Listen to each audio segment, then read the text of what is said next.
Welcome to qnawire.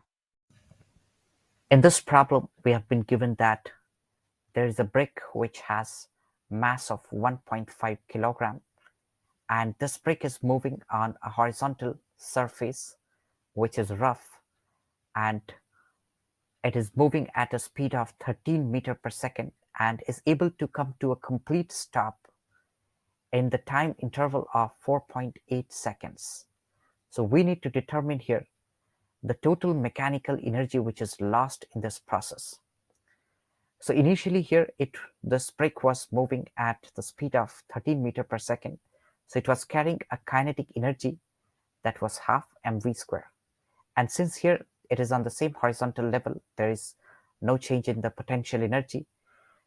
So the change in mechanical energy, that will be just the change in kinetic energy, which is half of the mass, that's 1.5 times speed square, that's 13 square.